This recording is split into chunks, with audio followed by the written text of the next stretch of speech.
ನನ್ನ ಹೆಸರು ರುದ್ದಿ.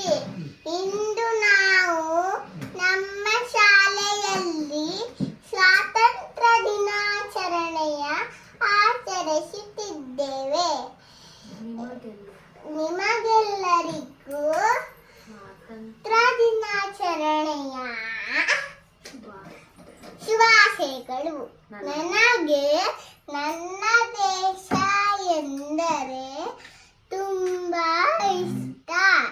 ನಾವೆಲ್ಲರೂ ದೇಶವನ್ನು ಪ್ರೀತಿಸೋಣ, ಸೈನಿಕರನ್ನು ಗೌರವಿಸೋಣ.